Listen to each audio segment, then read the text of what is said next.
আসসালামু আলাইকুম ওয়া রাহমাতুল্লাহি ওয়া বারাকাতুহু। বিসমিল্লাহি ওয়াল হামদুলিল্লাহি ওয়াস সালাতু ওয়াস সালামু আলা রাসূলিল্লাহ ওয়া আলা আলিহি ওয়া আসহাবিহি ওয়া মান ওয়ালা ওয়া বা'দ। ফাকাদ ক্বালা আল্লাহু তাআলা ফিত তানজিলিল আজিজ ওয়া ফুরকানিহিল কাদীম। আউযু বিল্লাহি মিনাশ শাইতানির রাজীম। বিসমিল্লাহির রহমানির রহিম। ইয়া আইয়ুহাল্লাযীনা আমানু কুতিবা আলাইকুমুস সিয়াম কামা কুতিবা আলাল্লাযীনা মিন ক্বাবলিকুম লাআল্লাকুম তাত্তাকুন। সাদাকাল্লাহুল আযীম। সুপ্রিয় দর্শক শ্রোতা, কাছে দূরে বিশ্বজুড়ে যে যেখান থেকে বাংলা ভিশন দেখছেন, আপনাদের সকলকে আন্তরিক প্রীতি, শুভেচ্ছা ও স্বাগত জানিয়ে শুরু করছি ভাইয়া হোটেলস নিবেদিত রমাদান আমাদের জীবন, পাওয়ার্ড বাই 88 টাইলস। প্রিয় দর্শক, আপনারা অবগত আছেন যে প্রতিদিন ঠিক এই সময় আমরা আপনাদের সামনে উপস্থিত হই। সমসাময়িক এবং রমজান রিলেটেড কোনো বিষয় নিয়ে আমরা আলোচনা করি, আমরা আপনাদের প্রশ্নের জবাব দিয়ে থাকি। আজ আমরা তেমন একটি বিষয় নিয়ে আলোচনা করব, তাহলে ঈদ উল ফিতরের গুরুত্ব এবং শাওয়াল মাসে আমাদের করণীয়। এই বিষয়ের উপর আলোচনার জন্য দেশের বরেণ্য দুজন ইসলামী চিন্তাবিদ আমাদের স্টুডিওতে আমন্ত্রিত উপস্থিত হয়েছেন। চলুন তাদের সাথে পরিচিত হই। আমার ডানে রয়েছেন বিশিষ্ট ইসলামী চিন্তাবিদ, শিক্ষাবিদ এবং গবেষক, মিডিয়া ব্যক্তিত্ব হযরত মাওলানা ডক্টর মোহাম্মদ আনোয়ার হোসেন মোল্লা, প্রিন্সিপাল উত্তর বাড্ডা কামিল মাদ্রাসা। আসসালামু আলাইকুম ওয়া রাহমাতুল্লাহি ওয়া বারাকাতুহু। ওয়ালাইকুম আসসালাম ওয়া রাহমাতুল্লাহি ওয়া বারাকাতুহু। আমাদের সাথে আরও রয়েছেন উদীয়মান ইসলামী চিন্তাবিদ, শিক্ষাবিদ, গবেষক হযরত মাওলানা হাফেজ মুফতি রাশিদুর রহমান, ইমাম ও খতিব, বুয়েট সেন্ট্রাল মসজিদ, ঢাকা। আসসালামু আলাইকুম ওয়া রাহমাতুল্লাহি ওয়া বারাকাতুহু। ওয়ালাইকুম আসসালাম ওয়া রাহমাতুল্লাহি ওয়া বারাকাতুহু। আমরা ঈদ উল ফিতর এবং শাওয়াল মাসের করণীয় বিষয় নিয়ে আলোচনা করব। আমি প্রথমে আনোয়ার হোসেন মোল্লা আপনার কাছে আসতে চাই। ঈদ উল ফিতর আমাদের জন্য খুব গুরুত্বপূর্ণ একটি ঈদ, যেটা মুসলমানদের শাআর, ঐক্যের একটা প্রতীক, সবাইকে ঐক্যবদ্ধ করে ফেলে। ধনী গরিব মানে নির্বিশেষে সবাই এক কাতারে দাঁড়িয়ে যায়। আপনি এটাকে কিভাবে মূল্যায়ন করবেন? ধন্যবাদ। আলহামদুলিল্লাহ ওয়াসসালাতু ওয়াসসালামু আলা রাসূলিল্লাহ ওয়া আলা আলিহি ওয়া সাহবিহি আজমাইন, আম্মা বাদ। আপনি যেমনটি বলেছেন যে এটা সার্বজনীন, ধনী দরিদ্র সকলের একটা ইনক্লুসিভ একটা মানে আনন্দ পর্ব। জি। তো এই আনন্দ পর্বটাকে আনন্দ পর্ব নাম দেওয়া হলো। ঈদ মানে হলো আনন্দ। রাসূলুল্লাহ সাল্লাল্লাহু আলাইহি ওয়াসাল্লাম বলেছেন যে রোজাদারদের জন্য দুইটা খুশির টাইম রয়েছে। লিস-সাইমি ফারহাতান, ফারহাতুন ইনদা ফিতরিহি ওয়া ফারহাতুন ইনদা লিকাই রাব্বিহি। যে দুইটা আনন্দের সময় রয়েছে। একটা হলো ইফতারের সময়, ফিতরের সময়। সেই ফিতর দুই ভাবে, একটা হলো প্রতিদিনকার ইফতার, আর একটা হলো পুরা মাস শেষ করে স্থায়ীভাবে ঈদের দিন যে ইফতারটা করা হয়। এবং এই জন্য এটার নাম হচ্ছে ঈদ উল ফিতর। এই জন্য এটার নাম হচ্ছে ঈদ উল ফিতর। আর একটা হলো এই রোজাদাররা যখন জান্নাতে আল্লাহ তাআলার সামনে সাক্ষাৎ হবে, আল্লাহ তাআলার মুলাকাত যখন হবে, লিকা যখন হবে, তখন পরম তৃপ্তি হবে। কারণ সেখানেও একটা স্পেশাল অফার তাদের জন্য রেখে দেওয়া হয়েছে। ইন্না ফিল জান্নাতি বাবান ইউকালু লাহু আর-রায়্যান লা ইয়াদখুলুহু ইল্লা সাইমুন ফাইযা দাখালু উগলিক ফালা ইয়াদখুলু ফিহি আহাদ ওয়া লা ইয়াখরুজু মিনহু আহাদ। রাসূল সাল্লাল্লাহু আলাইহি ওয়াসাল্লাম হাদিসে বলছেন যে জান্নাতে একটা স্পেশাল গেট রয়েছে, যে গেটটার নাম হলো রায়্যান। যে রায়্যান গেট দিয়ে কেবল রোজাদাররা প্রবেশ করবে। এটা তাদের জন্য স্পেশাল গেট। তারা প্রবেশ করার পরে গেটটা লক হয়ে যাবে। ওই গেট দিয়ে পরবর্তীতে আর কেউ প্রবেশ করতেও পারবে না, ওইখান থেকে রোজাদাররা বেরো হবে না, খালিদিনা ফিহা, তারা সেখানে চিরস্থায়ীভাবে থাকবে। আমরা এই বিমানবন্দরে গেলে দেখা যায় যে ভিআইপি গেট আছে বা ভিভিআইপি গেট আছে, ওইখান থেকে তারা ছাড়া আর কেউ যেতে পারে না। ঠিক এরকম একটা স্পেশাল গেট তাদের জন্য, যারা রোজা রেখেছে তাদের সম্মানে আল্লাহ তাআলা এই ব্যবস্থাটা করেছেন। তো এই যে মানে আনন্দের একটা বিষয়, দুই দিন যে দুইটা আনন্দ হবে, এর প্রথম আনন্দ হলো আমাদের ইহকালীন জগতের আনন্দ। এই আনন্দটা মূলত, এটার তাৎপর্যটা হলো আনন্দটা কার জন্যে এবং আনন্দটার ইস্যুটা কি, হেতুটা কি, এটার বহির্প্রকাশটা কি। আমরা মনে করেছি আনন্দ হলো একসাথে হই হল্লা করবো, নতুন খুব দামি জামা কাপড় মানে পরবো, ফিরনি পায়েস খাবো, আতর গোলাপ লাগাবো, এগুলো হলো আনন্দের উপলক্ষ বা এগুলো আনন্দের বহির্প্রকাশ। কিন্তু না, আসল আনন্দের মাত্রাটা হলো এই আনন্দটা ঘোষণা হয়েছে এর ইমিডিয়েট আগে মাহে রমাদান পার হয়ে যাওয়ার কারণে। এই মাহে রমাদান আল্লাহ রাব্বুল আলামিন এইটাও একটা বিশেষ একটা উপলক্ষ, একটা বিশেষ প্যাকেজ তার বান্দাদের জন্য দিয়েছেন। এই মাধ্যমে আউয়ালুহু রাহমা ওয়া আওসাতুহু মাগফিরা ওয়া আখিরুহু ইতকুম মিনান নার। মাহে রমাদানে বান্দারা আল্লাহর অবারিত রহমত লাভ করবে, এরপর আল্লাহ তাআলা বান্দাদেরকে, অগণিত বান্দাদেরকে তিনি ক্ষমা করে দিবেন এবং শেষ মুহূর্তে এসে তিনি অগণিত বান্দাদেরকে জাহান্নাম থেকে মুক্তির ঘোষণা দিয়ে দেবেন। একজন মানুষের জীবনের সবচেয়ে বড় প্রাপ্তি এবং সবচেয়ে বড় সাফল্য হলো জাহান্নাম থেকে মুক্ত হয়ে জান্নাতে যাওয়ার ঘোষণা পাওয়া। ফামান যুহজিহা আনিন নারি ওয়া উদখিলাল জান্নাতা ফাকাদ ফাজ। জাহান্নাম থেকে যাকে মুক্ত করা হবে এবং জান্নাতের যাকে প্রবেশ করানো হবে সেই হলো সফল জীবনে। তো এই রমজানে এই সুযোগটা মানে আল্লাহর বান্দারা পাচ্ছেন। পাশাপাশি তাকওয়া অর্জন করে, সিয়ামের মাধ্যমে সে তাকওয়া অর্জন করে মুত্তাকির যে গুণ, সেই গুণ অর্জন করে এবং সেই মুত্তাকি জান্নাতের বিবরণ দিয়ে আল্লাহ রাব্বুল আলামিন বলেছেন যে উইদ্দাত লিল মুত্তাকিন, এই জান্নাতটা মুত্তাকিনদের জন্যই বানানো হয়েছে। এই যে মাহে রমাদানের রহমত, মাগফিরাত এবং নাজাত এবং সিয়াম সাধনার মাধ্যমে তাকওয়া লাভ করা এবং লাইলাতুল কদর লাভ করে নিজের জীবনের মানে আমলনামার যে সওয়াবের ভান্ডারকে সমৃদ্ধ করে একেবারে জাহান্নামের দ্বারে প্রান্তে সে ছিল, তার আমলের কারণে আল্লাহ তাআলা জাহান্নামীদের তালিকা থেকে তাকে মুক্ত করে জান্নাতীদের তালিকায় নিয়ে আসলেন।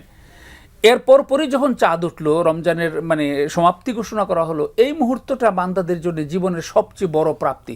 এর চেয়ে বড় প্রাপ্তি আর কিছু হতে পারে না যে জাহান্নামে চলে যাচ্ছিলাম, আল্লাহ তাআলা সেখান থেকে আমাকে জান্নাতে আনার উপযুক্ত করে দিলেন। বিশাল বড় খুশির ব্যাপার। আল্লাহ তাআলা এই সুযোগটা বলেন যে যাও, এটা তোমরা সেলিব্রেট করো, এই দিনটাকে আমি খুশির দিন হিসেবে ঘোষণা করলাম। রোজার মতো এরকম গুরুত্বপূর্ণ ইবাদতটাকেও সেদিন আল্লাহ তাআলা রিল্যাক্স করে দিলেন। এই দিনটাকে ইয়াউমুল জায়েজা বলা হয়। ইয়াউমুল জায়েজা, প্রতিদান দিবস। প্রতিদান দিবস। আমি আপনার কাছে আসবো। আজকের এই ঈদের খুশিটা, মানে ঈদের খুশির দিনটাকে ইয়াউমুল জায়েজা, প্রতিদান দিবস। প্রতিদান আসলে কাদেরকে দেওয়া হবে ওই দিন? যারা সারা মাস সিয়াম সাধনা করে আল্লাহর নৈকট্য লাভ করেছে তাদের জন্য। কিন্তু যারা আসলে সিয়াম সাধনা করে নাই তারা তো ঈদের দিনে শুধু দর্শক মাত্র। প্রতিদান দিবসে পুরস্কার দিবে সবাইকে, কিন্তু তারা পুরস্কার পাবে না, তারা শুধু দর্শক হিসেবে থাকবে। কি বলবেন আপনি? জি, প্রিয় শেখ, খুবই গুরুত্বপূর্ণ একটি প্রসঙ্গ যে রাসূল করিম সাল্লাল্লাহু আলাইহি ওয়াসাল্লাম আমাদের এই উম্মতকে দুটি ঈদের ঘোষণা দিয়ে বার্তা দিয়েছেন আল্লাহ সুবহানাহু ওয়া তাআলার পক্ষ থেকে। রাসূলুল্লাহ সাল্লাল্লাহু আলাইহি ওয়াসাল্লাম মদিনা মুনাওয়ারায় যখন হিজরত করে আসলেন, তখন তিনি দেখতে পেলেন যে সেখানকার লোকজন দুটি ভিন্ন ভিন্ন উৎসব করে। আল্লাহ রাসূল জিজ্ঞেস করলেন যে এই দুটি উৎসব কিসের? তারা বলল যে আমরা আমাদের বাপ দাদার কাল থেকে এগুলো করে আসছি, বিভিন্ন শিরকি এবং বিভিন্ন মন গড়া বস্তু এগুলো দিয়ে। তো রাসূলুল্লাহ সাল্লাল্লাহু আলাইহি ওয়াসাল্লাম বললেন যে আল্লাহ তাআলা তোমাদেরকে এর চাইতে বেস্ট, এর চাইতে উত্তম জিনিস দান করেছেন, যেটা পবিত্র, যেটার মধ্যে একটা আনন্দের আমেজ আছে, কিন্তু সেই আনন্দের আমেজটা অত্যন্ত পবিত্র, পবিত্র। তো রাসূলুল্লাহ সাল্লাল্লাহু আলাইহি ওয়াসাল্লাম তখন বললেন যে প্রত্যেক জাতিরই আনন্দ উৎসব থাকে, আল্লাহ তাআলা আমাদেরকেও কিছু আনন্দ উৎসব দিয়েছেন। তো এইভাবে রাসূলুল্লাহ সাল্লাল্লাহু আলাইহি ওয়াসাল্লাম ঈদটাকে অন্যদের ঈদের চেয়ে পার্থক্য করে দেখিয়েছেন যে আমাদের ঈদটা মূলত পুরস্কার গ্রহণের দিন। দেখুন, একজন ব্যক্তিকে রাষ্ট্রপতির মাধ্যমে অথবা প্রধানমন্ত্রী কর্তৃক আহ্বান জানানো হলো পুরস্কার নেওয়ার জন্য। কাকে আহ্বান জানানো হয়? আমরা বিভিন্ন সময় দেখি যে প্রধানমন্ত্রীর কর্তৃক বিভিন্ন ঘোষণা দেওয়া হয় যে তাকে পুরস্কার দেওয়া হবে। তার অবদানের কারণে ব্যক্তি বিভিন্ন কাজ করেছেন, অবদান রেখেছেন একটা বিষয়ে, সেই অবদানের ভিত্তিতে তাকে ঘোষণা করা হয়, পুরস্কার দেওয়া হয়। ঈদুল ফিতর, ঈদুল আযহাটার বিষয়টা একই রকম, যে এই দিনের পুরস্কারটা মূলত তাদের জন্য যারা একটা মাস সিয়াম সাধনা করেছেন, ইতিকাফ করেছেন, এক মাস তারা তারাবির সালাত আদায় করেছেন, কিয়ামুল লাইল করেছেন, সাহরি ইফতার চমৎকারভাবে করেছেন, আল্লাহ সুবহানাহু ওয়া তাআলার সান্নিধ্য অর্জনের চেষ্টা করেছেন, তাদের জন্যই মূলত ঈদ। এবং যিনি যত বেশি এটার প্রতি ফোকাস রেখেছেন, যিনি যত বেশি যত্নশীলতার সাথে এই আমলগুলো করেছেন, তিনি তত বেশি আনন্দ লাভ করবেন। আনন্দটা মূলত আত্মার আনন্দ। বাহ্যিকভাবে আমি দেখালাম যে আমি আনন্দ করছি, এই ব্যক্তি কিন্তু আসলে ভিতরে আনন্দিত হতে পারবে না। এজন্যই দেখুন, বরং ভিতরে তার একটা অপরাধ বোধ থেকেই যাবে, আমি তো আসলে অপরাধী। তো এই জন্য ইবনে রাজব হাম্বলি রাহমাতুল্লাহর একটা কথা আছে যে লাইসাল ঈদ লিমান লাবিসাল জাদিদ, যে নতুন নতুন কাপড় পরলো সে কিন্তু তার কোনো ঈদ নাই। ঈদ তো হলো তার জন্য যে আল্লাহ রাব্বুল আলামিনকে প্রকৃতভাবে মেনে চলতে পারে, ভয় করতে পারে। এবং সূরা আলার বিখ্যাত আয়াত, যেটা আমরা আলহামদুলিল্লাহ ঈদুল ফিতরের খুতবায় খতিবদের কাছ থেকে শুনে থাকি, সেখানে আল্লাহ সুবহানাহু ওয়া তাআলা কি বলছেন? ক্বাদ আফলাহা মান তাযাক্কা ওয়া যাকারা ইসমা রাব্বিহি ফাসাল্লা। আসল সফল কাম তো সে যার আত্মা পবিত্র হলো। তো রমজানের সিয়াম সাধনার মাধ্যমে, তাকওয়া অর্জনের মাধ্যমে যদি আত্মা পবিত্র করা যায়, তাহলে আমি সফলতা লাভ করব এবং সেই পুরস্কারটা পরিপূর্ণ মাত্রায় পাবো। যতটুকু আত্মা পরিশুদ্ধ করব, ততটুকুই আমি পুরস্কার পাবো। আমার আত্মা যদি কলুষিত থাকে, আমি অল্প কিছু অর্জন করলাম, তেমন বেশি অর্জন করতে পারিনি, আমার পুরস্কারটাও সে মাত্রাই হবে। এজন্য সিয়াম সাধনার যে একদিন, অথবা আজকে হয়তো যদি চাঁদ উঠে যায়, সম্ভাবনা আগামীকালকে হয়তো উঠবে, তো এই সময়টাকে আমরা খুব গুরুত্বের সাথে কাজে লাগাবো। এবং আগামীকালকে বা আজকে যদি চাঁদ উঠে, এই চাঁদ দেখার আনন্দ সবচেয়ে বেশি কারা উদযাপন করেন? ওই তারাই যারা সিয়াম সাধনা পালন করেছেন, যারা একটা মাস সুন্দরভাবে আমল করেছেন, তারাই কিন্তু এই বিষয়গুলো, তাদের ভিতরে আনন্দটা বেশি আসা উচিত, আসবে। এবং তারা জানে যে আমি আমার রবের আদেশ পালন করেছি, রব আগামীকালকে আমাকে বড় রকম একটা পুরস্কারে ভূষিত করবেন, এটা তাদের জন্য একটা আনন্দ। আমি ইনশাল্লাহ আবারও আপনার কাছে সময় পেলে আসবো। ঈদ উল ফিতরের গুরুত্ব, ঈদ উল ফিতরের দিনের কিছু সুন্নাহ আমল আছে, আমি আপনার কাছ থেকে একটু শুনতে চাই। ঈদ উল ফিতরের সেই সুন্নাহ আমলগুলো আসছে আপনার কাছে একটু। ঈদ উল ফিতরের সুন্নাহ আমল প্রথমেই শুরু হবে হলো চাঁদ দেখার মাধ্যমে। আমরা মাগরিবের সালাতের পরে ইনশাআল্লাহ 29 তারিখে চাঁদ খোঁজার চেষ্টা করব। যদি চাঁদ না দেখা যায়, তাহলে 30 তারিখে আমরা চাঁদ দেখব ইনশাআল্লাহ। যদিও আমরা নিশ্চিত যে 30 তারিখে তো উঠবেই, তবুও আল্লাহ রাসূল সাল্লাল্লাহু আলাইহি ওয়াসাল্লামের সুন্নাহ পালনের উদ্দেশ্যে আমরা চাঁদ দেখব, চাঁদ দেখার দোয়া পড়ব। চাঁদ দেখার দোয়া খুবই চমৎকার, আল্লাহুম্মা হিল্লাহু আলাইনা বিল আমনি ওয়াল ঈমান। সংক্ষিপ্তভাবে যদি আমি বাংলা তরজমা করি, হে আল্লাহ, এই চাঁদটাকে আমাদের জন্য ঈমান এবং নিরাপত্তার উপলক্ষ বানিয়ে দেন, আগামী মাসটা যেন আমার এভাবে কাটে। এরপরে সেই রাতটা, ঈদের যে রাতটা আছে, এটা বোমাবাজি বা আতশবাজির রাত নয়, বা বাজারে ঘোরাঘুরির রাত নয়, অত্যন্ত মহত্বপূর্ণ রাত। 5 রাত যেটা খুব গুরুত্বের সাথে বলা হয়েছে যে সেই রাত্রে ইবাদতবন্দি কবুল হয়, তার মধ্যে অন্যতম হচ্ছে হলো ঈদের রাত। তো ঈদের রাত্রিতে যতটুকু সম্ভব আমরা ইবাদতবন্দি করব। এরপরে ঈদের রাতে আল্লাহ সুবহানাহু ওয়া তাআলা পুরা রমজানে যত মানুষকে মাফ করেছেন, সমপরিমাণ মানুষকে ঈদের রাতে মাফ করবেন, সুবহানাল্লাহ বিহামদি। তো আমরা সেই রাতে ইবাদতবন্দি করার চেষ্টা করব। এরপরে আমাদের যে কাজগুলো হবে, সাদাকাতুল ফিতর আদায় করা। সালাতুল ঈদ আদায় করার আগেই আমাকে সাদাকাতুল ফিতর আদায় করতে হবে, যেটার বিষয়ে আমরা সময় পেলে ইনশাআল্লাহ বিস্তারিত আলোচনা করব। এবং সাথে সাথে ফজরের নামাজ আদায় করা, এশার নামাজটাও চাঁদের রাতে অবশ্যই আদায় করা, ফজরের সালাত আদায় করা জামাতে পুরুষদের জন্য, মহিলারা বাসা করবেন। এরপরে ফজরের সালাতের পরপর আমাদের জন্য, বা আগে যদি সুযোগ হয়, যখনই সুযোগ হয়, আমার গোসলের আগের যেই পবিত্রতার বিষয়গুলো আছে, বিভিন্ন বিষয় কাটার সাথে সংশ্লিষ্ট, সেগুলো পরিষ্কার হয়ে নেওয়া, গোসল করা, উত্তম পোশাক অথবা নতুন পোশাক, যেটা আমার সহজে সাধ্য সেটা পরিধান করা। এবং ঈদ উল ফিতরে আরেকটা বিশেষ সুন্নাহ হচ্ছে যে কিছু খেয়ে, মিষ্টান্ন কিছু খেয়ে তারপরে ঈদ উল ফিতরের আদায় করার জন্য যাওয়া, ঈদগাহে সালাতুল ফিতর খুশবু, আতর মাখায়, আতর সুরমা মেসওয়াক করা, এবং এক পথ দিয়ে যাওয়া, এরপরে আসার সময় অন্য পথ দিয়ে ফিরে আসা। ঈদ উল ফিতরের পরে আমরা যেটা করতে পারি যে তাকাব্বালাল্লাহু মিন্না ওয়া মিনকুম, ঈদ গ্রিটিং যেটাকে আমরা বলি, ঈদ মুবারক শব্দটা ব্যবহার করা হয়, কিন্তু এর চাইতে আরো সুন্নাহ সম্মত শব্দ হলো তাকাব্বালাল্লাহু মিন্না ওয়া মিনকুম। আরবিতে যদি না পারি, বাংলায় হয়ে বলতে পারি, আল্লাহ আমাদের আমলগুলো কবুল করুন, তোমাদের আমলগুলো কবুল করুন। জি, ধন্যবাদ, চমৎকার বলছিলেন। আমি আসছি ডক্টর আনোয়ার হোসেন মোল্লা আপনার কাছে। ঈদের দিনের বড় একটা অনুষঙ্গ হলো সাদাকাতুল ফিতর। ঈদের সাথে সাদাকাতুল ফিতর নিয়ে আপনি কি বলবেন? কে ফিতর দিবে? ঈদ উল ফিতর মানে ফিতরা দিবে, কাকে দেওয়া যাবে, কতটুকু দিবে, এই বিষয়গুলো যদি আপনি বলেন। জি, ধন্যবাদ। আলহামদুলিল্লাহ ওয়াসসালাতু ওয়াসসালামু আলা রাসূলিল্লাহ। সাদাকাতুল ফিতর এটা রাসূলুল্লাহ সাল্লাল্লাহু আলাইহি ওয়াসাল্লাম এটা ওয়াজিব করে দিয়েছেন। কাদ ফারাদা রাসূলুল্লাহ সাল্লাল্লাহু আলাইহি ওয়াসাল্লাম সাদাকাতুল ফিতরে সাআম মিন তামারিন ওয়া সাআম মিন শাইরিন, এরকম কয়েকটা মানে আইটেম উল্লেখ করে বলেছেন যে তুহরাতান লিসিয়ামি মিনাল লাগবি ওয়ার রাফাস ওয়া তু'মাতান লিল মাসাকিন। দুইটা টার্গেটকে সামনে রেখে এটা করা হয়েছে। প্রথমটা হলো যে রোজা রাখতে গিয়ে কিছু ছোটখাটো ত্রুটি বিচ্যুতি হয়ে যেতে পারে, তো আল্লাহর রাস্তায় কিছু অর্থ খরচ করে দিয়ে আল্লাহর কাছে দোয়া করা যে আল্লাহ তুমি এর বিনিময়ে আমাদের ত্রুটি বিচ্যুতিগুলো তুমি মাফ করে দাও, আমাদের রোজাটাকে একদম পারফেক্ট পিওর রোজা হিসেবে তুমি কবুল করে নাও। এটা একটা দিক। আরেকটা দিক হলো আমরা আগের আলোচনায় যেটা জেনেছি যে ঈদের দিন একটা আনন্দ করবে সবাই, তো আনন্দ করতে হলে তো আনন্দের কিছু উপাদান লাগবে। একটু ভালো খাবার দাবারের ব্যবস্থা সবাই করে, কিন্তু একটু ভালো জামা কাপড় পরে একটু খাবার দাবার হয়, কিন্তু আমাদের সমাজে কিছু এরকম গরিব মানুষ থাকে, মিসকিন থাকে, যাদের হাতে ওই পরিমাণ অর্থ থাকে না যে তারা একটু ভালো খাবার দাবার কিনবে কিংবা বাচ্চাদের একটু ভালো জামা কাপড় কিনে দিবে। এই বিষয়টাকে রাসূলুল্লাহ সাল্লাল্লাহু আলাইহি ওয়াসাল্লাম অ্যাড্রেস করে তিনি বলেছেন যে ওই গরিব মিসকিন যারা আছে, তু'মাতান লিল মাসাকিন, দরিদ্র শ্রেণীটা যারা রয়েছে, সেই মানে এটা মানে পুয়ার এবং আলট্রা পুয়ার, দুই ক্যাটাগরিরই যারা আছে, চরম দারিদ্র্য সীমায় যারা রয়েছে এবং দরিদ্র যারা, তাদেরকে দেওয়ার জন্য রাসূলুল্লাহ সাল্লাল্লাহু আলাইহি সাল্লাম করেছেন, যারা দরিদ্র নয় বাকিরা এটা দিবে। এটা কেন করেছেন? এটা অত্যন্ত মানবিক একটা কাজ করেছেন, যে তারাও যেন ঈদের আনন্দে সামিল হয়। এবং ক্যালকুলেশনটা কত চমৎকার, আমার পরিবারের যতজন সদস্যকে নিয়ে আমি আনন্দ করব, ঠিক অতজন সদস্যদের পক্ষ থেকেই আমরা দিয়ে দিব, যেন ওই পরিবারের সকল সদস্যকে নিয়ে সে যেন মানে আনন্দটা ঠিক মতো করতে পারে। এই ক্ষেত্রে একটা বিষয় আমাদের একটু বোধহয় নতুন করে পুনরায় বিবেচনায় করার বিষয় এসে দাঁড়িয়েছে। এখন ওই মানে আধা সা ধরে বর্তমান বাজার মূল্যে আধা সা আটা বা ময়দা ধরে যে বাজার হিসাবটা করি, এতে মাত্র 110-15 টাকা 20 টাকা এরকম, এবার বোধহয় আসছে 110 টাকা। আসলে বাস্তবতাটা কি ছিল? বাস্তবতা ছিল রাসূল সাল্লাল্লাহু আলাইহি ওয়াসাল্লাম সআন বলে সবগুলো বলেছেন। পরবর্তীতে এসে উমাইয়া যুগে এসে দেখা গেল যে খেজুরের দামের চেয়ে আটার দাম দ্বিগুণেরও বেশি হয়ে গেল। তখন সেই সময় ওলামায়ে কেরাম বলেছেন, যেহেতু খেজুরের দামের চেয়ে আটার দাম দ্বিগুণ হয়ে গেছে, তো যদি আটা দিয়ে কেউ দেয় তাহলে তা অর্ধেক দিলেই হবে। যুক্তিটা কিন্তু এইটা ছিল। আজকের বাজারে খেজুরের চেয়ে আটার দাম কি বেশি না কম? অনেক কম।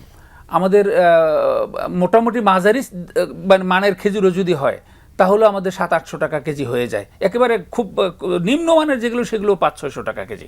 তো সেই হিসেবে আমাদের আটার দাম কত? তো সেই হিসাবে তো এখন আটা মানে যদি আটা দিয়ে চিন্তা করি তাহলে তো এটা মানে খেজুরের চেয়ে দ্বিগুণ তিনগুণ হওয়ার কথা আছে।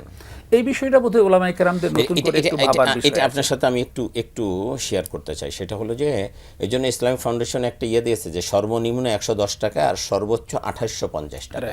এটা কয়েকটা ক্যাটাগরিতে, আপনি যেটা বললেন যে খেজুর দিয়ে দিতে পারে, কিশমিশ দিয়ে দিতে পারে, পনির দিয়ে দিতে পারে, আটা ময়দা দিয়ে দিতে পারে, জব দিয়ে দিতে পারে, তাই না? তাহলে এখন যে বিষয়টা সেটা হলো যে আমার কাছে মনে করেন 5 লাখ টাকা আছে, আমি 110 টাকা করে দিলাম। আপনার কাছে 500 কোটি টাকা আছে, আপনিও কি 110 টাকা করে দিবেন? এটা কি সম্ভব? এটা কি ঠিক হবে কোনোভাবে?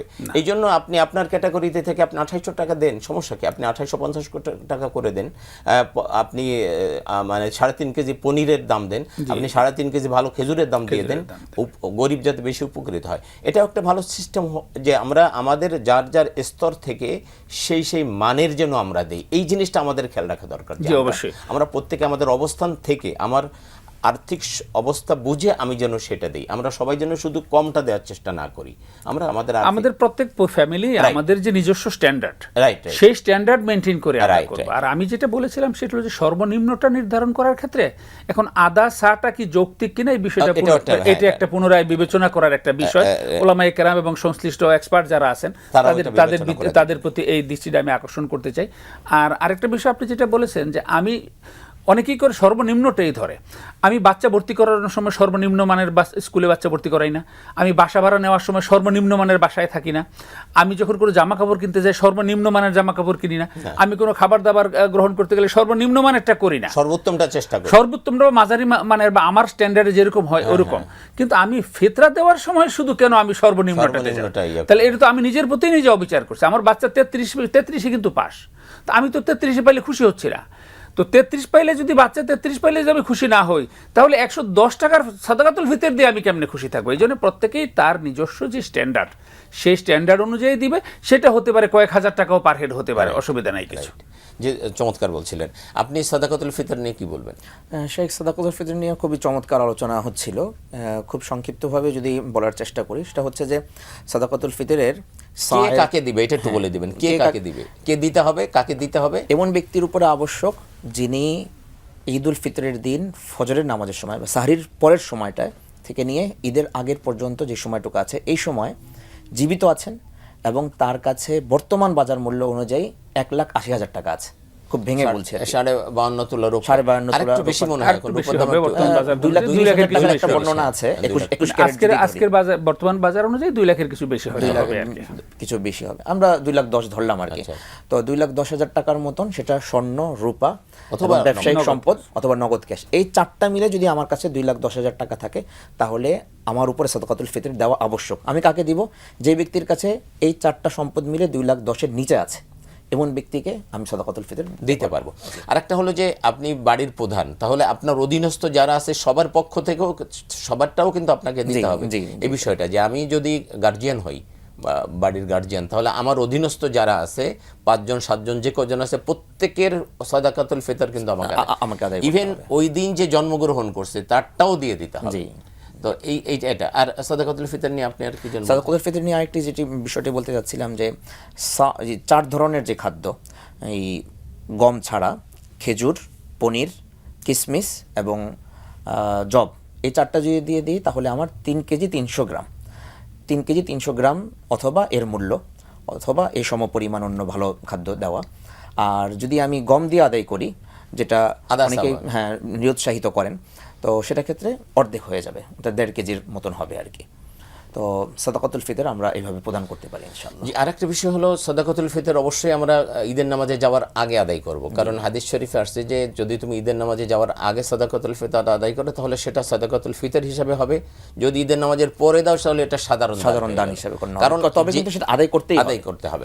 কারণ হলো যে উদ্দেশ্যে দেয়া হচ্ছে সেটা হলো যে এটা আমরা আলোচনা করেছি, গরিবদেরকেও ঈদের খুশিতে শামিল করা, তারাও যেন একটু মিষ্টি মিঠাই কিনতে পারে, তারাও যেন একটু ভালো খাবার খেতে পারে, একটু জামা কাপড় কিনতে পারে, সেই জন্য আপনি পারলে এখনই দিয়ে দিন।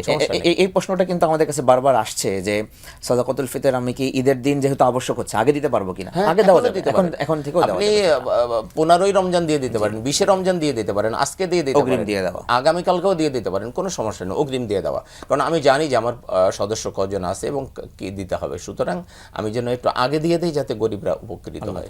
জি, আপনি আমাদের আরেকটা বিষয় আছে যে এই ঈদুল ফিতরের গুরুত্বটা আসলে আপনি যদি বলতেন, যেটা ঈদুল ফিতর মুসলিম সমাজের মধ্যে খুবই গুরুত্বপূর্ণ বিষয়। ইমাম তাউস রহমতুল্লাহ আলাইহির একটা বক্তব্য পড়ছিলাম, যিনি তাবিঈনদের যুগের একজন ব্যক্তিত্ব, ফাথুল বারী ইবনে রজব হাম্বলী রহমতুল্লাহ আলাইহি লিখেছেন যে ইমাম তাউস রহমতুল্লাহ আলাইহি তার সন্তানদেরকে এই দিন ভালো কাপড় চোপড় পরতে খুব উদ্বুদ্ধ করতেন। কেন উদ্বুদ্ধ করতেন? এটার কারণ হচ্ছে এটা ইসলামের একটা শিআর, ইসলামের একটা প্রকাশ ক্ষেত্র। তো আমি যদি ভালোভাবে, আল্লাহ তাআলা এবং আল্লাহ রাসূল সাল্লাল্লাহু আলাইহি ওয়াসাল্লাম আমাকে বলছেন আনন্দ প্রকাশ করো, কুল বিফাদলিল্লাহি ওয়া বিরাহমাতিহি ফাবিযালিকা ফালইফরাহু, আল্লাহর অনুগ্রহ পেয়ে তুমি আনন্দ প্রকাশ করো।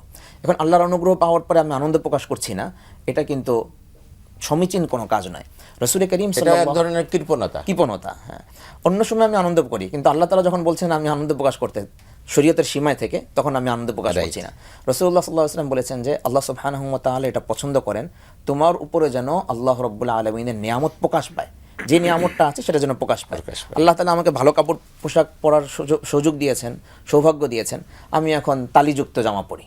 হযরত ওমর ফারুক রাদিয়াল্লাহু আনহুর খুব চমৎকার দৃষ্টান্ত আছে যে উনি যদি এরকম কোনো ব্যক্তিকে দেখতেন তাহলে তাকে বেত্রাঘাত করতেন, বলতেন যে তুমি এরকম কেন? অর্থাৎ নিয়ামতের শুকরিয়াটাও আদায় করা উচিত। ধন্যবাদ আপনার কাছে। আমি আবার আসবো ডক্টর আনোয়ার হোসেন মোল্লা, আমরা যে ঈদের দিনের যে গুরুত্বটা, এই গুরুত্বর বিষয়টা যদি আপনি আর একটু বলতেন, যে এর গুরুত্বটা সমাজে এবং রাষ্ট্রে, পরিবারে, সব জায়গায় এর গুরুত্বটা।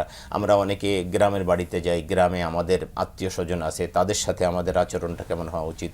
অনেক সময় আমরা গ্রামে যাওয়ার পরে বা আমাদের আত্মীয় স্বজন বড় যারা আছে, খুব ধনী যারা আছে, শুধু তাদের সাথে আমাদের একটা যোগাযোগ থাকে, কিন্তু আমাদের সব আত্মীয় যে বড় লোক হবে তা না, আমাদের অনেক গরিব আত্মীয় আছে, তাদের সাথেও যে আমাদের মেলামেশা করা দরকার, তাদেরকেও যে ঈদের শুভেচ্ছা বিনিময় করা, তাদের কাছে যাওয়া বা তাদের সাথে একটু মত বিনিময় করা, ঈদের কুশল বিনিময় করা, এটাও যে জরুরি বিষয়। আপনি ধন্যবাদ। প্রথমত হলো শরঈ গুরুত্ব, যেটা রাসূলুল্লাহ সাল্লাল্লাহু আলাইহি ওয়াসাল্লাম এই ঈদের সালাতের ব্যাপারে স্পেশালি বলেছেন যে নারী পুরুষ সব মিলে ঈদগাহে আসবে। হ্যাঁ, মানে হাত্তাল হুইয়াত, এমনকি ঋতুবতী মহিলা যারা, তারাও যেন ঈদের জামাতে আসে। জুমার জামাতে তো বা অন্য রেগুলার জামাতে তো ঋতুবতী মহিলারা আসে না। তখন মহিলাদের পক্ষ থেকে এই প্রশ্নটা রাসূল সাল্লাল্লাহু আলাইহি ওয়াসাল্লামের কাছে পাঠানো হলো যে যারা ঋতুবতী মহিলা যারা, তারা ওইখানে যেয়ে কি করবে? তারা তো নামাজ পড়বে না। তখন তিনি বললেন যে তারা সাইডে দাঁড়িয়ে থাকবে, আমাদের দোয়ায় শরীক হবে, দোয়ায় আমিন আমিন বলবে, এটা একটা সবাইকে দেখানো বা ইয়া করার একটা বিষয়। কিন্তু নামাজ যখন হবে তখন তারা আলাদাভাবে একটা জায়গায় দাঁড়ানো থাকবে আর খুতবা শুনবে এবং দোয়ায় তারা শামিল হবে। এর অর্থ হলো যে সমস্ত কমিউনিটিকে নিয়ে একসাথে একটা সার্বজনীন ঈদের আনন্দ করা, এটা একটা ইউনিটির একটা বহিঃপ্রকাশ। মুসলিমদের মধ্যে সবাই, মুসলমানরা একটা সুন্দর পরিবেশে সবাই একতাবদ্ধ, সবাই আল্লাহর বান্দা হিসেবে এখানে হাজির হয়েছে। এবং সেদিন ওয়ালিতুকাব্বিরুল্লাহ আলা মা হাদাকুম, সেদিন আল্লাহর তাকবীর বেশি বেশি বড়টাকে মাসনুন করা হয়েছে। কেন?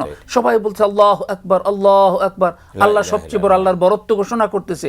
এই যে আল্লাহর বরত্ব ঘোষণা করা, সবাই ঐক্যবদ্ধভাবে হয়ে এইটা মুসলিম কমিউনিটি ছাড়া অন্যদের ক্ষেত্রে এরকম ব্যতিক্রম দৃষ্টান্ত খুব একটা পাওয়া যাবে না, এটা ইসলামের স্পেশাল বৈশিষ্ট্য। তো সুতরাং এটা ধর্মীয় দৃষ্টিকোণ থেকে ঈদের অবশ্যই ঈদের জামাতের একটা গুরুত্ব রয়েছে, এটা মানে নারী পুরুষ নির্বিশেষে এটা, যদিও আমাদের দেশে বাস্তব কারণে হয়তো সব জায়গায় মহিলাদের জন্য ঈদের জামাতের ব্যবস্থা মানে করা সম্ভব হয় না, তো সেটা একটা ভিন্ন ক্ষেত্র আর কি। দ্বিতীয় যেটা সেটা হলো আপনি বললেন যে নিজেদের মধ্যে যে পারস্পরিক সম্পর্ক উন্নয়নের যে ব্যাপারটা, এটা মানে ঈদে খুবই আনন্দ, পরস্পর দেখা সাক্ষাৎ করা, মুসাফা করা, মুআনাকা করা, খোঁজখবর নেয়া, এবং বিশেষভাবে রাসূল সাল্লাল্লাহু আলাইহি ওয়াসাল্লাম যেটা উৎসাহিত করেছেন তাহাদ্দু তাহাব্বু, পরস্পরকে হাদিয়া দেওয়া, সেটা হোক সংক্ষিপ্ত, অল্প হোক, যার সামর্থ্য যতটুকু আছে, নট নেসেসারি যে আমাকে খুব বড় শোরুম থেকে অনেক দামি একটা ড্রেস কিনে তারপরে তাকে দিতে হবে, আমার তো ওই সামর্থ্য নেই, কিন্তু আমি করবো কি, আমি আমার সামর্থ্য যে ছোট যতটুকু আছে অতটুকুই আমি দিব। একটু খাবার দাবার যাই যতটুকু পাকায়, তার মানে ঈদের দিন একটু খাবার দাবার পাকালে আশপাশে প্রতিবেশী যারা আছে তাদেরকে ডেকে এনে খাওয়ানো, অথবা সম্ভব হলে আত্মীয় প্রতিবেশীর বাড়িতে একটু পাঠিয়ে দেওয়া, এই যে বিষয়গুলো, এই বিষয়গুলো ঈদের সাথে, আমাদের ঈদ সংস্কৃতির সাথে কিন্তু যুগ যুগ ধরে মিশে আছে। আপনি যেটা ইন্ডিকেট করেছেন সেটা ইদানিং কিন্তু এটা হয়ে যাচ্ছে যে আমরা একটা এলিট শ্রেণী আমাদের সমাজে গড়ে উঠেছে, যারা সাধারণ মানুষ যারা আছে, খেটে খাওয়া মানুষ যারা আছে, হতদরিদ্র যারা আছে, আত্মীয় স্বজনের মধ্যে খুব কাছের আত্মীয়, তারপরেও তার খোঁজ খবর নেয় না, কিন্তু অনেক দূরবর্তী পরিচিত, ব্যবসায়িক কোনো কারণে তার সাথে, প্রফেশনাল কোনো কারণে তার সাথে সম্পৃক্ত, তার সাথে খোঁজ খবর নিচ্ছে, মানে দেখা যায় কয়েক কিলোমিটার গাড়ি ড্রাইভ করে ওর বাসায় হয়তো গেছে, কিন্তু তার পাশেই তার ভাই, চাচাতো ভাই, ফুয়াতো ভাই, খালাতো ভাই হয়তো গরিব, তার খোঁজ খবর নিছে না। এটা যদি এরকম হয়, এটা ইসলামের শিক্ষা এটা নয়, এটা উনি কাজটা মোটেই ঠিক করেন না। অবশ্যই তাদেরও খোঁজ খবর নিতে হবে, বরং তাদের বেশি নিতে হবে, কারণ তারা হতদরিদ্র, তারা একটু মানে সংকোচ বোধ করে। তারা এটা একটা বিষয় কি জানেন, আপনি খুব গরিব আত্মীয় আপনার তার বাড়িতে যাবেন, তার বাড়িতে যদি যান আর আপনি যদি তাদেরকে একটু কাছে টেনে একটু ভালো কথা বলেন বা তাদের বাসায় সামান্য কিছু খান, তারা যে এত খুশি হবে আপনি চিন্তাও করতে পারবেন না। আপনি কোনো বড়লোক বন্ধুকে এত খুশি করতে পারবেন না, আপনার বড়লোক কোনো বন্ধুকে এত খুশি করতে পারবেন না। আপনি এই সামান্য কাজে, সামান্য কারণে তারা এত বেশি খুশি হয়ে যাবে আপনার প্রতি। সুতরাং এইটা কিন্তু আমাদের দেখা উচিত যে আমার আত্মীয় স্বজন, আমি হয়তো সারা বছরে শহরে থাকি, আমি তার খোঁজ খবর নিতে পারি না, সুতরাং এখন আমি গ্রামে আসছি বা আমি এলাকায় আসছি, আমার সবার সাথে একটা ভালো সম্পর্ক রাখা। ঈদের দিনের আরেকটা বিষয় আছে বোধহয়, কবর জিয়ারত করার ব্যাপারে এরকম কোনো বিষয় আছে? কবর জিয়ারতটা আমাদের দীর্ঘদিন থেকে এটা রেওয়াজ হয়ে আসছে, কিন্তু এই ব্যাপারে দুইটা বক্তব্যই আছে। একটা বক্তব্য, রাসূল সাল্লাল্লাহু আলাইহি ওয়াসাল্লাম জান্নাতুল বাকিতে গিয়েছেন, হ্যাঁ, তো সুতরাং সেই হিসাবে মানে ওলামা ইকরামদের একটা বড় অংশ বলছেন যে সেদিন কবর জিয়ারত করা এটা একটা মাসনুন, যারা আমাদের থেকে চলে গেছেন তাদের জন্য মূল উদ্দেশ্য হলো তাদের জন্য দোয়া করা, মূল উদ্দেশ্য হলো তাদের জন্য দোয়া করা। আর আরেকটা হলো যে আমাদের কিন্তু যুগ যুগের ব্যবধানে পৃথিবীর কবরগুলো হারিয়ে গেছে, আমরা যেখান থেকে হাঁটতেছি এটা হয়তো একসময় কবর ছিল, তো সুতরাং দোয়াটা যে কবরে গিয়েই করতে হবে, আলেমদের আরেকটা গ্রুপের অংশ, এটা নট নেসেসারি যে কবরে গিয়েই করতে হবে, কিন্তু আমরা সকল মাইয়েতদের জন্য দোয়া করব। সেই দোয়াটা আমরা মসজিদে করব, আমরা কবরস্থানে গিয়ে করব, ঈদগাহে করব, এবং আমাদের ঘরে বসেও আমরা করব। মাইয়েতদের জন্য দোয়া করা এটা ঈদের দিনের একটা বড় কাজ, এটাও আমরা করব ইনশাআল্লাহ। ঈদের দিনের গুরুত্ব বা ফজিলত সম্পর্কে আপনি আর কিছু বলবেন? ঈদের দিনের গুরুত্ব সম্পর্কে আলহামদুলিল্লাহ খুব আমাদের আলোচনা হচ্ছে যে ঈদের দিনের গুরুত্ব আমরা এইভাবেও বিবেচনা করতে পারি যে আল্লাহ সুবহানাহু ওয়া তাআলা আমাদেরকে এটা উপহার হিসেবে দিয়েছেন, তাই উপহারটাকে উপহার জ্ঞান করা, সাথে সাথে ঈদের দিন আমরা আত্মীয় স্বজনদের খোঁজ খবর নিব এবং গরিবদের খোঁজ খবর নিব, এবং ঈদের দিন প্রতিবেশী যারা আছে তাদের খোঁজ খবর নিব। আমি একটা ফোন নিয়ে ইনশাআল্লাহ আলোচনায় আসবো। দর্শক আসসালামু আলাইকুম। হ্যালো, আসসালামু আলাইকুম ওয়া রাহমাতুল্লাহ। আসসালামু ওয়া রাহমাতুল্লাহ। ভাই কে বলছেন, কোথা থেকে বলছেন? আমি মোহাম্মদ খোকন মিয়া বলছিলাম, ময়মনসিংহ সদর থেকে। ভালো আছেন হুজুর? জি আলহামদুলিল্লাহ। খোকন ভাই, আপনার প্রশ্ন। আমার প্রশ্নটা হচ্ছে, আপনি সত্যের সাথে মিথ্যা মিলায় না, আল্লাহ পাক বলছে, কিন্তু কোন কিছু কিছু ক্ষেত্রে দেখা গেল কি আপনি মিথ্যা কথা বলতে হয়, এর জন্য ইসলাম কি বলছে, এটার জন্য যেটা আলোচনা করতেন তাহলে আমার মনে হয় একটু সবাই একটু মানে জিনিসটা শুনে একটু না। কিছু কিছু ক্ষেত্রে মিথ্যা বলতে হয় কেমন? যেমন ধরেন আপনার যে একটা কাজ করতে গেলাম, যে কোনো কাজ করতে গেছি, এখন দেখা গেল কি আমরা সত্য কথাটাই বলা উচিত, কিন্তু আমার যে কোনো কারণে হয়তো দেখা গেল কি আমার মিথ্যা কথা বলতে বাধ্য হচ্ছি, আমার জীবন বাঁচিতে গিয়ে, মানে হয়তো দেখা গেল কি আমার জীবন বা আমি এই জিনিসটা যেমন সত্য কথাটা বলে দেয় তার ফাঁসি হইতে পারে, এরকম অনেক কিছু মানে আচ্ছা বুঝতে পেরেছি। জি ধন্যবাদ, মানে আপনি আমার এই বন্ধুর আমাদের সাথে সাথে থাকুন, চললাম। ইনশাআল্লাহ আমরা জবাব দেব। প্রিয় দর্শক, আমরা অত্যন্ত গুরুত্বপূর্ণ আলোচনা শুনছিলাম, বাদবাকি আলোচনা শুনবো ছোট্ট বিরতির পরে। আপনারা দেখছিলেন ভাইয়া হোটেলস নিবেদিত রমাদান আমাদের জীবন, পাওয়ার্ড বাই 88 টাইলস। আমরা আশা করছি আপনারা আমাদের সাথেই থাকবেন।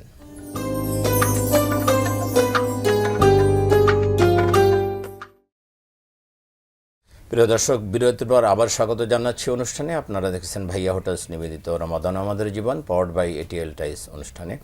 আমরা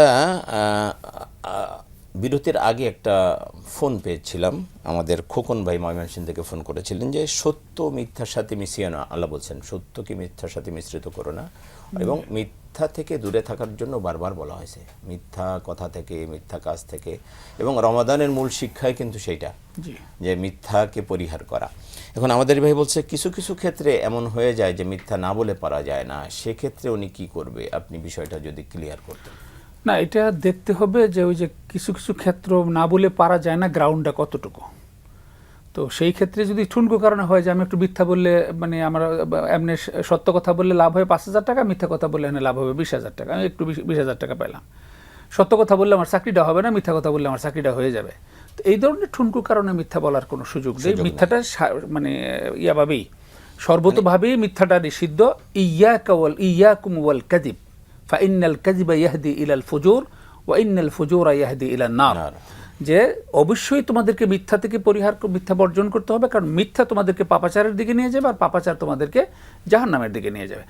এই ক্ষেত্রে ওলামায়ে কেরামগণ একটা কথা বলেছেন, ইন জেনারেল মিথ্যা বলার কোনো সুযোগ নেই। ওলামায়ে কেরামগণ একটা কথা বলেছেন যে ওরকম কোনো সার্কামস্টেন্স যদি হয় যেখানে জীবনের ঝুঁকি চলে আসছে, সেই ক্ষেত্রে মিথ্যা না বলে একটু কৌশল অবলম্বন করার কথা বলেছেন, কিন্তু সরাসরি মিথ্যাকে ইয়ে করেন নাই। সেখানেও সরাসরি মিথ্যাকে মানে বৈধ করে যে না মিথ্যা বলাই যাবে এরকম নয়, ওরকম কোনো ক্ষেত্রে কৌশল অবলম্বন কথা বলা হয়েছে, যতটুকু হলে ওই পারপাসটা সার্ভ করা যাবে। কিন্তু জেনারেলি কোনোভাবে মিথ্যাকে প্রমোট করা যাবে না, মিথ্যাকে মানে এটাকে ইয়ে করা যাবে না, রেকগনাইজ করা যাবে না, এটা শরিয়া কোনোভাবেই অনুমোদন করে না।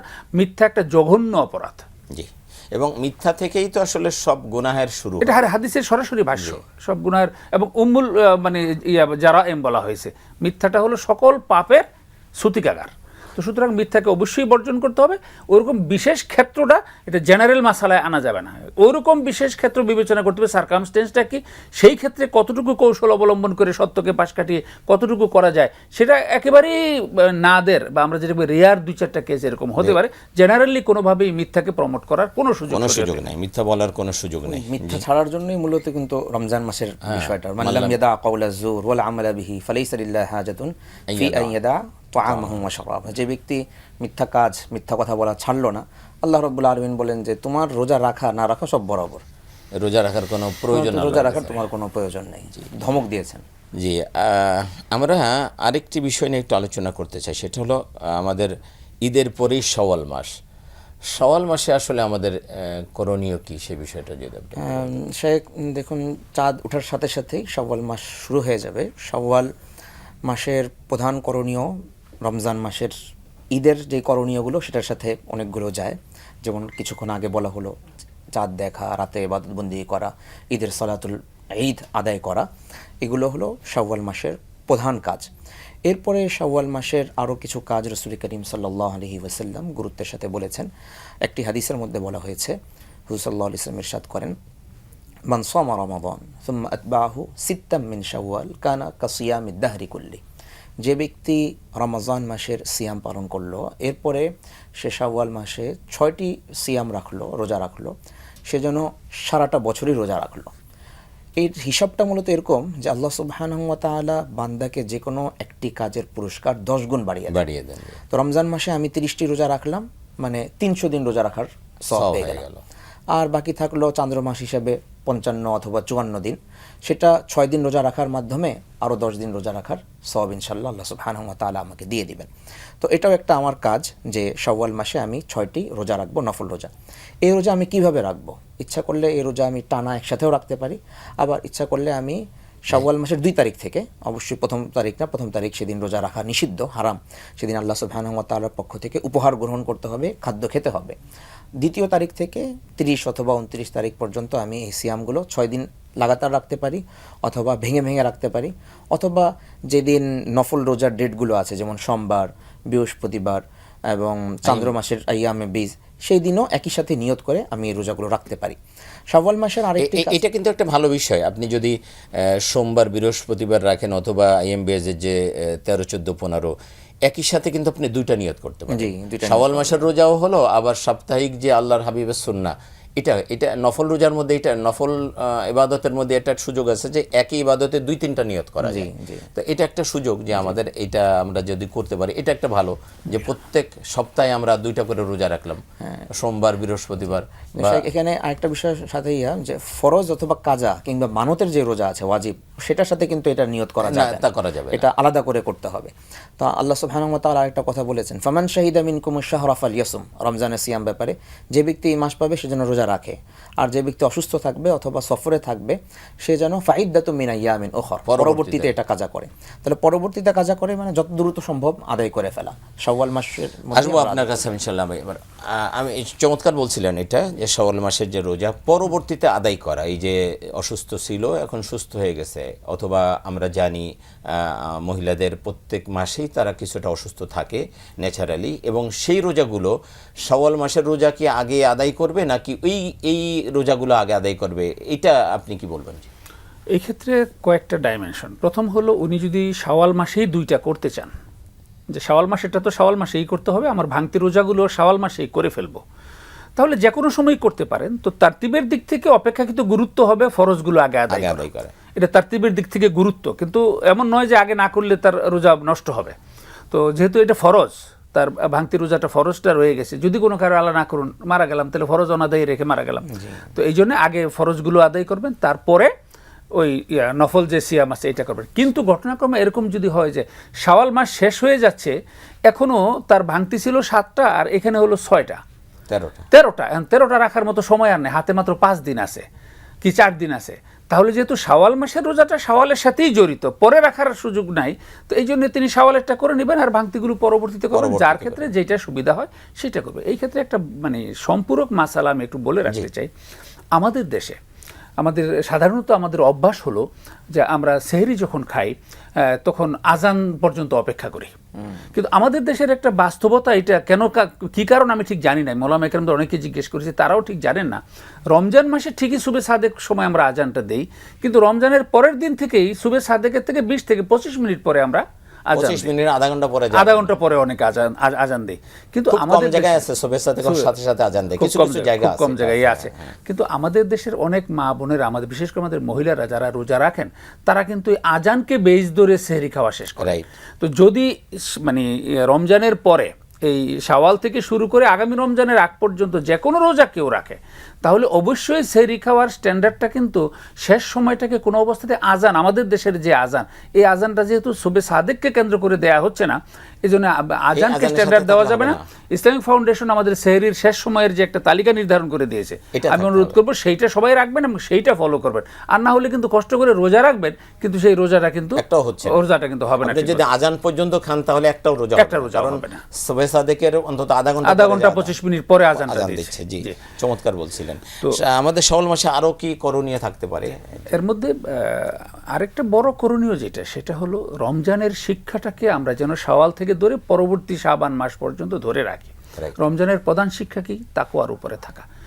এ ব্যাপারে রাসূলুল্লাহ সাল্লাল্লাহু আলাইহি ওয়াসাল্লাম হাদিসে একটু দ্রুত শেষ করতে হবে, হাদিসে প্রথম বলেছেন, বড় হাদিসে অংশ বিশেষ বলছি, কাম মিন সাইমিন লাইসা মিন সাওমিহি ইল্লা যামা, অন্য রাওয়ায়াতে আছে ইল্লাল জু, যে এরকম অনেক রোজাদার রয়েছে যে রোজাদাররা রোজার বিনিময়ে শুধু নিজেকে ক্ষুধা তৃষ্ণায় কষ্ট দেওয়া ছাড়া আর কিছুই পায় না। সাহাবায়ে কেরাম টেনশনে পড়ে গেলেন, ওরা কারা তাহলে, আমরা কি তাদের মধ্যে পড়ে যাই কিনা? রাসূল সাল্লাল্লাহু আলাইহি ওয়াসাল্লাম আরেক হাদিসে বিষয়টা ক্লিয়ার করে দিয়েছেন। ভাই একটু আগে যে হাদিসটা বলেছেন যে মান লাম ইয়াদা কাউলা যুরি ওয়াল আমালা বি ফালাইসা লিল্লাহি হাজা ফি আন ইয়াদা তাআমাহু ওয়া শারাবা, যে ব্যক্তি জীবন থেকে 2টা জিনিস ত্যাগ করতে পারলো না, গর্হিত কথা ত্যাগ করতে পারলো না, গর্হিত কাজ ত্যাগ করতে পারলো না, নাহক কথা এবং নাহক কাজ, এই দুইটার সমন্বয় হলো আমাদের জীবন। এই 2টা কাজ যে নিজের জীবন থেকে ত্যাগ করতে পারলো না, রোজার নামে খানা পিনা ত্যাগ করাতে আল্লাহর কোনো প্রয়োজন নেই। এখন আমরাও কি সেই তালিকায় পড়ে যাচ্ছি কিনা, এইটা প্রমাণ হবে মাহে রমাদান শেষ হওয়ার পর আমরা যদি সত্যনিষ্ঠ থাকতে পারি, সমস্ত মিথ্যা বর্জন করতে পারি, গর্হিত কাজ এবং গর্হিত কথা বর্জন করতে পারি। এই শাওয়াল থেকে আমাদের সেই প্রচেষ্টা শুরু হতে হবে এবং আগামী রমজানের আগ পর্যন্ত এই তাকওয়ার উপরে আমাদের অবিচল থাকতে হবে। এবং এই শাওয়ালের মাধ্যমেই আমাদের এই যাত্রাটা। ধন্যবাদ আপনাকে। আমি আপনাকে সর্বশেষ আসছে 20 সেকেন্ডে আপনি আজকের বিষয়ের উপর বলবেন। আজকের বিষয়ের উপরে ঈদ গুরুত্বপূর্ণ একটি আমল, এটা আমাদেরকে উদযাপন করতে হবে। সামনে শাওয়াল মাস আসছে, শাওয়াল মাসের করণীয়গুলো আমাদেরকে ধারণ করতে হবে। সাথে সাথে শাওয়াল মাসের আরেকটি করণীয় বলে শেষ করছি, সেটা হলো রাসূলুল্লাহ সাল্লাল্লাহু আলাইহি ওয়াসাল্লাম এই মাসে 3টি বিবাহ করেছেন, উম্মে সালামা রাদিয়াল্লাহু আনহাকে, আয়েশা রাদিয়াল্লাহু আনহাকে এবং সাউদা রাদিয়াল্লাহু আনহাকে। সেই হিসাবে অনেক স্কলারের মতামত হচ্ছে যে শাওয়াল মাসে বিবাহ করা সুন্নাহ। এজন্য আমরা যুবক ভাইদেরকে উদ্বুদ্ধ করব তারা যেন এই মাসে বিবাহ করে। অনেক ধন্যবাদ প্রিয় দর্শক, আমরা অনুষ্ঠানের একেবারে শেষ প্রান্তে চলে এসেছি। দেখা হবে ইনশাল্লাহ আগামীকাল, যদি চাঁদ না ওঠে আজকে, আগামীকাল দেখা হবে ঠিক এই সময়ে ভাইয়া হোটেলস নিবেদিত রমাদান আমাদের জীবন, পাওয়ার্ড বাই এটিএল টাইস অনুষ্ঠানে। আর যদি চাঁদ উঠে যায়, এই জন্য অগ্রিম ঈদের শুভেচ্ছা জানিয়ে আজকের মতো বিদায় নিচ্ছি। আল্লাহ হাফিজ, আসসালামু আলাইকুম রহমতুল্লাহি ওয়া বারাকাতুহু।